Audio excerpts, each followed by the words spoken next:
Yakima Buckhorn Reservoir John Doe, identified as David Glen Lewis. In 1993, a man lost his life outside of Yakima, Washington, the victim of a hit-and-run accident 11 years ago outside of Yakima. That is pretty much the entire information that was known about the John Doe. Other than knowing that he was hit by a car near the reservoir, there just wasn't much to go on. It would turn out in the end that 39-year-old David Glen Lewis was from Amarillo, Texas. He had traveled 1,600 miles to where he was found. He had no ties to the state. His relatives believed he was kidnapped, and there was no indication this could have been him. He went missing Super Bowl weekend in 1993, and it was a really odd situation. His wife came home from shopping and said he was just gone. He had set the football game on to be recorded. His wedding ring and his watch were found sitting on the kitchen counter. There's no indication if this was normal for him or not. His vehicle was found in the Amarillo courthouse parking lot, and the keys were tucked under a floor mat. Nothing about this case makes sense.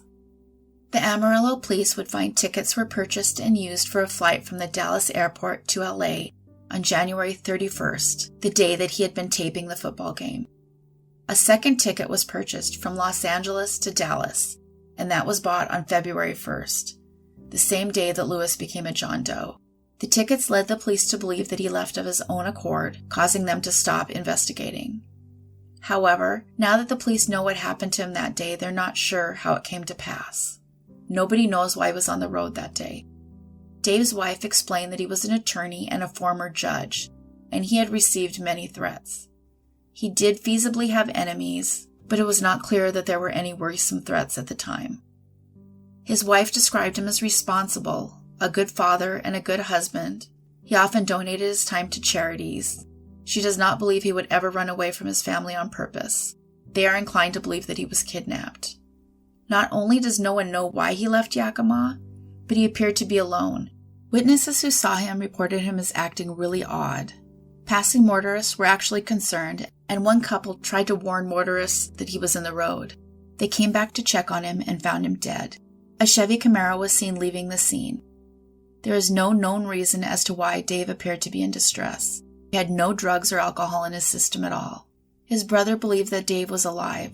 He said they were all living in a holding pattern, waiting for that call to come.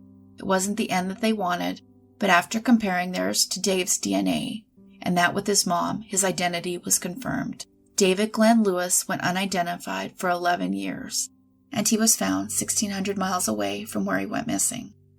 The Fontana Jane Doe, 1985, identified as Margurite Eileen O'Brien. On August 3, 1985, a woman was hit by a vehicle when she attempted to cross a highway in Fontana, San Bernardino County, California. She had no ID.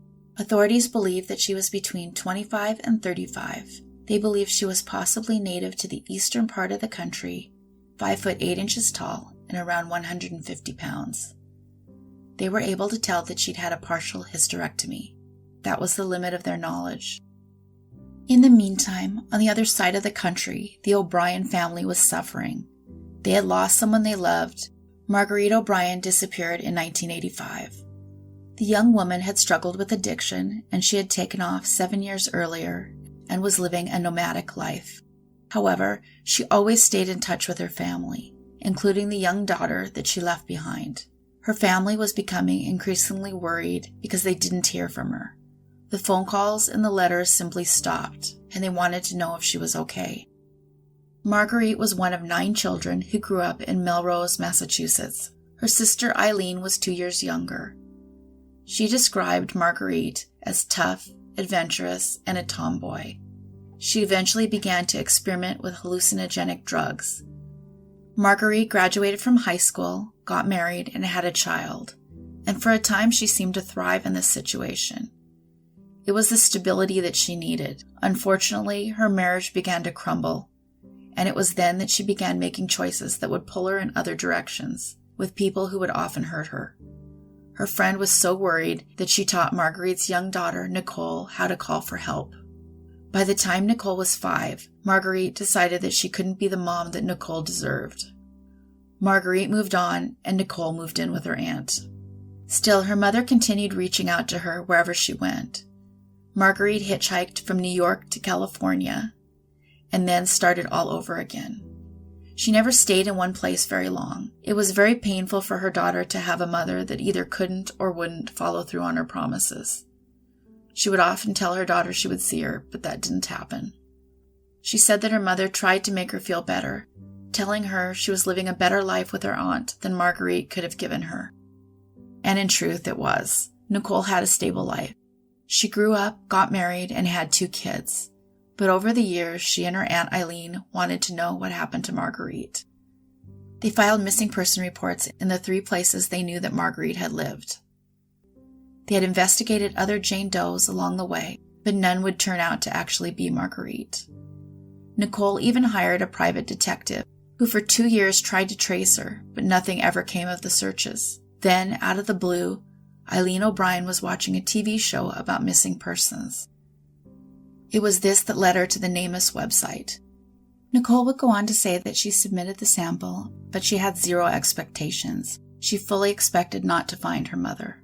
Eileen herself had more hope, so when the police arrived at her home in April the following year, Eileen O'Brien knew what it meant. They had found Margurite.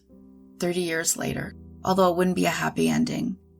She said they always thought that she had probably passed away, but it still wasn't the answer they wanted, and it still hurt. It felt like I had been holding my breath for 30 years, her sister would say. Margurite went unidentified for 29 years. She was found nearly 3,000 miles away from where she went missing. The Choctaw County Jane Doe, identified as Dolores Diane Gonzales. Dolores Gonzalez was just 15 when she married Robert Gonzales, and by the time she was 17, the young mother had 2 young babies and a man who was abusive. Then one day she suddenly went missing in 1973. Her husband didn't let the absence hold him back. He walked away from the situation and his children, traveling to Florida to live. The kids would eventually be adopted by a great family, but it left many people desperately wanting to know where Dolores was. An age progression photo was done in hopes that it would locate her. The current sheriff, Scott Lawley, is the son of the past sheriff, and the case had always stuck with him. He said he was 5 when his father was called to the scene. It was the first time that violence had ever touched his life. Without leads, the case was closed in 1978. Dolores's bones were placed in a box and filed away. The young woman had been shot twice and buried in a pile of dirt. The case was unceremoniously closed in 1978. Her bones were placed in a box and filed away. That is until 2012.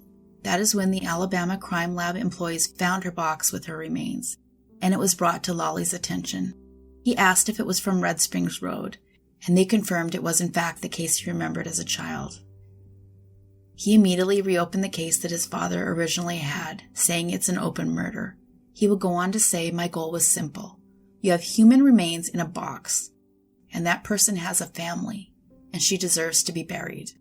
Her family needs to know where she's at." The Choctaw County District Attorney, Spencer Walker, also began working on the case, knocking on doors and trying to find witnesses. DNA was taken, but at this time people only used the database for missing persons to search DNA, and it was a dead end, as none had been submitted by the family. Around that same time, the case of Dolores Diane Kelly Gonzales was unknowingly also reported to the local police in her hometown of Gulfport. The investigator set up a NamUs profile, and he requested DNA from the brother and daughter of Dolores, which they submitted. The district attorney working on the Jane Doe case, Spencer Walker, just happened to look again at NamUs.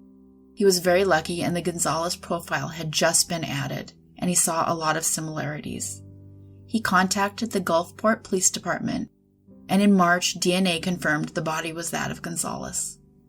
It was almost like the Lord above was getting this all together, he said. It was a great sense of accomplishment, probably more than anything I've done in my career, to be able to find the answer for that family after 4 decades. The Gulfport police have interviewed dozens of people, and they believe that Gonzales' husband is the person who took her life. But he escaped paying for what he did, as he himself passed away in 2007. Dolores Diane Gonzales was missing for 42 years. She was found 150 miles away from where she went missing. That's it for today. Thanks everybody for watching and listening. If you could take a moment, please hit like and subscribe. Take care of yourselves and each other.